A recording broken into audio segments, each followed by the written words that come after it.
Eu li Maus, desenhado por Art Spiegelman, é baseado numa história real e é considerado um dos principais quadrinhos já feitos sobre a Segunda Guerra Mundial e sobre as desgraças que o nazismo causou. Então, Art é um quadrinista que resolve contar a história do seu pai Wladek através de quadrinhos. Wladek é um judeu polonês que viveu as consequências do nazismo durante a Segunda Guerra Mundial. Quando jovem, o Wladek se apaixona por Anya, uma judia de família rica, e juntos eles formam sua própria família e desenvolvem seus próprios negócios. Tudo vai no bem até que o nazismo avança e tudo vai desmoronando aos poucos. Posses são perdidas, trabalhos são tomados, casas são invadidas, alimentos são limitados, pessoas são separadas, idosos somem, familiares são mortos. Então, assim, começa a se tornar um mundo sem esperanças. E o Wladek consegue ir escapando das garras do nazismo muito por sua expertise. Ele é uma pessoa muito esperta, muito inteligente e também com uma boa dose de sorte. E com isso ele vai conseguindo sobreviver ao nazismo mesmo com muita dificuldade. Uma das coisas que eu mais achei interessante nesse quadrinho aqui é a forma como ele é feito.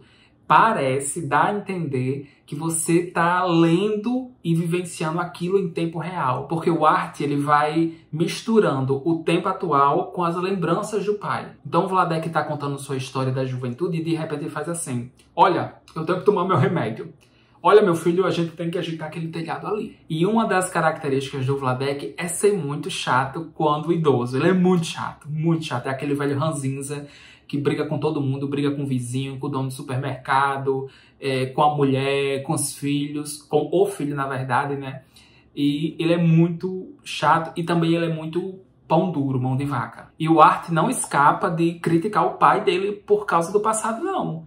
Ele critica e ponto final. Tipo, ele não usa a experiência do pai na Segunda Guerra Mundial para justificar os erros do presente.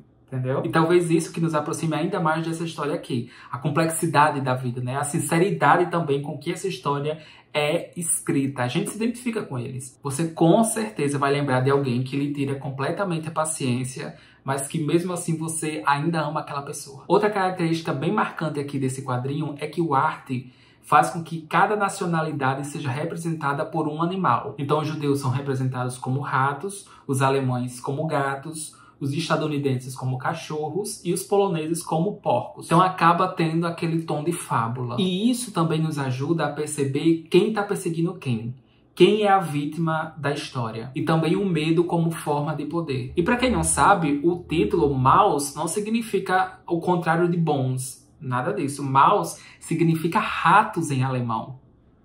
Então, esse quadrinho aqui se chama Maus em todo lugar do mundo. Minha nota para esse quadrinho aqui é 5 estrelas. Eu achei um luxo e eu acho que merece ser lido por todo mundo, principalmente por aquelas pessoas que, por algum motivo muito esquisito, querem normalizar as atitudes do nazismo. É assim, são coisas tão absurdas que ele descreve nesse quadrinho aqui, que você às vezes fica pensando, meu Deus, como é que pode isso já ter acontecido algum dia? E você começa a refletir o quanto o ser humano pode fazer coisas terríveis quando instigado a isso. E às vezes a gente lê sobre o nazismo ou sobre a Segunda Guerra Mundial e acha que a humanidade passou só pelas trevas naquele período ali. Foi uma coisa muito específica. O ser humano foi ruim só naquele ponto ali. Mas será mesmo? Porque eu acho que ainda hoje é muito comum usar essa técnica de desumanizar um grupo oposto ao seu. E principalmente oposto aos seus pensamentos políticos. Tipo, tá pra morrer? Que bom. Tal grupo tem que morrer mesmo. Foi espancado? Bem feito. Se tivesse em casa, não teria sido. Foi torturado? Gente boa não devia ser. Então esse pensamento que é muito utilizado na política do nós contra eles é muito perigoso. Nós queremos o bem. Eles vão destruir o país. E isso serve para todos, ok? Eu não tô falando de nenhum grupo específico, nenhum partido específico, nada. Isso é muito presente na política. A gente tem que tomar cuidado para não partir para extremismos. Eu não tô falando nem de lado A, nem de lado B, de nada. Estou falando de todos. É um discurso muito comum. Então é por isso que esse quadrinho continua sendo bem importante. É uma história simples na forma que é contada, mas é extremamente impactante exatamente por isso. Ela é direta e reta. Vale muito a pena mesmo. Leiam Maus.